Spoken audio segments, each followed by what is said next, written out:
Hello everyone, and welcome back to the Fluctus channel.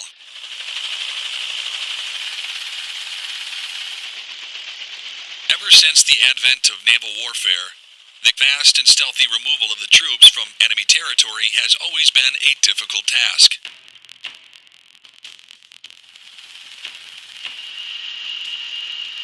This difficulty has, however, been surmounted by the use of highly versatile helicopters. When special forces carry out missions in potentially dangerous territory, it is imperative that they be extracted as efficiently as possible.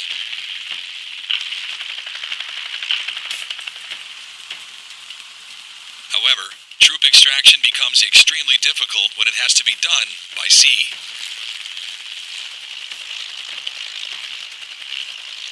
While smaller boats can be used to quickly ferry the teams out of danger, ships like destroyers and aircraft carriers are not fast enough to escape detection or immediate reprisal.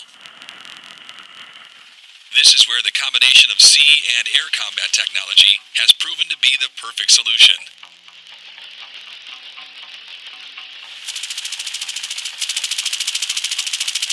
For years now, the 100-foot-long Boeing CH-47 Chinook helicopter has given most Navy teams in small water craft the much-needed edge.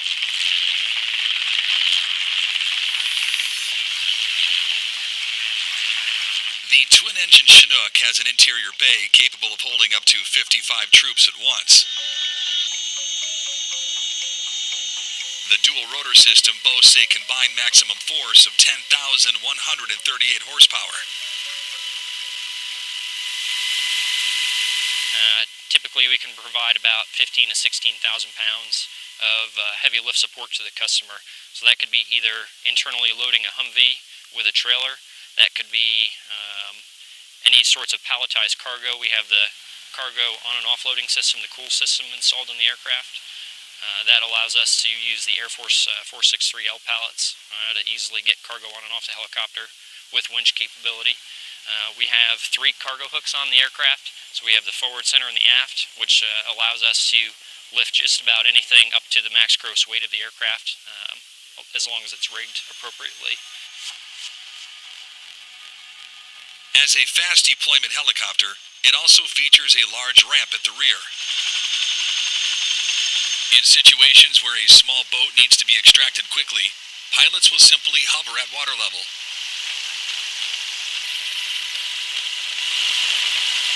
Within seconds, the Navy team, the boat, and the helicopter can be flying away to safety at nearly 190 miles per hour.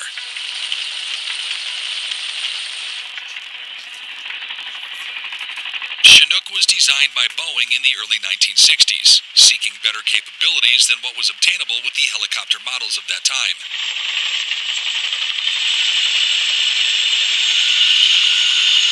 The Chinook, with its massive 60-foot rotors, was intended to carry very large payloads into very difficult areas when needed.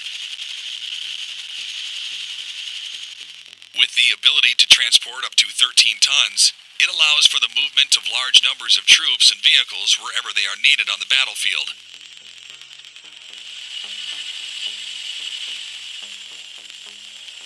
The twin-rotor aircraft was also outfitted with a variety of armaments, and could reach heights of 20,000 feet very quickly. When even faster extractions are needed, the Chinook is capable of using a technique known as sling loading to pick up vehicles, supplies, and other heavy objects.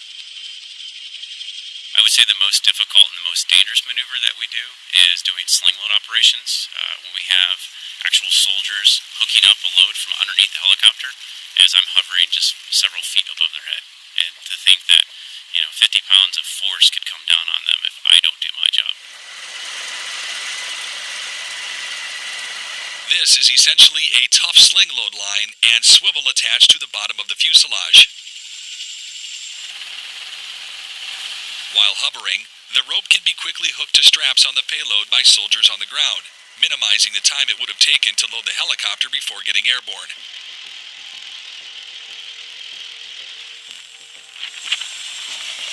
The Chinook can support up to 8 tons using this technique that enables it to easily transport important military items.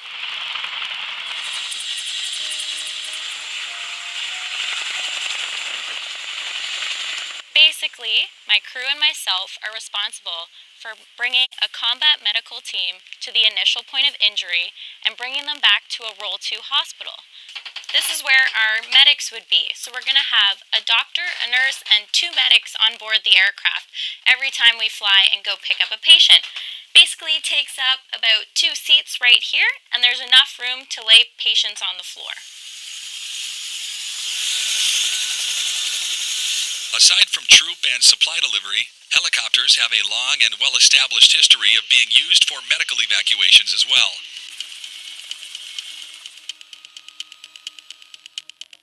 In fact, their ability to remain stable and take off and land vertically makes them capable of assisting or rescuing civilian and military personnel regardless of their location.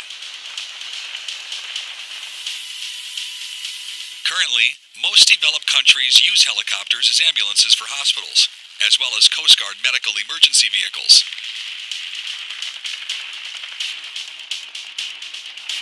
When performing an evacuation in dire circumstances, such as on oil rigs or ships at sea, the helicopter in most cases will not even touch down.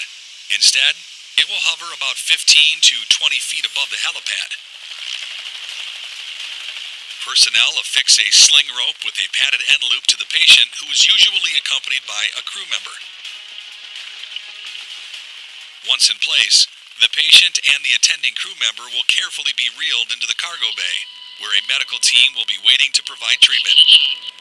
Milliliters. Tell me what drug you got. No pip right now, but it'd be 10 to 35. I've got FiO2 at 21. We can bump that up. Sometimes, the sling rope is spread out and attached to a stretcher bed when the patient is incapable of standing or being directly strapped. The workhorse for many such civilian and military rescue teams is the Augusta Westland EH-101 Merlin Mk4 helicopter.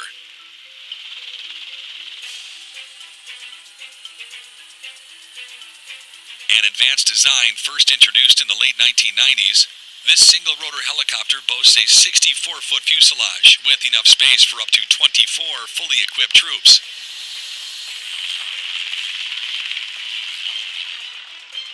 As a mobile hospital, it can accommodate up to 4 stretchers at once, as well as a full medical team.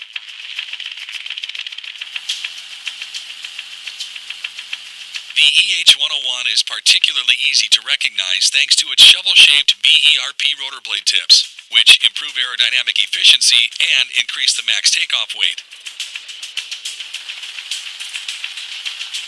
Besides which, the helicopter is also equipped with other special features that make it the perfect fit for the job. The versatility of helicopters like the Merlin Mk4 continues to outweigh any negatives of using helicopters for offshore rescues.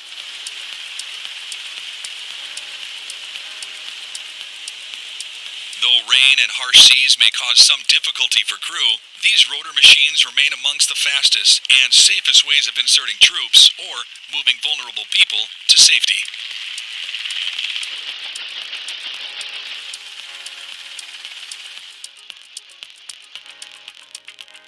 That's the end of this video. I hope you enjoyed it. Make sure you subscribe to this channel so you don't miss any of our new content. See you next time.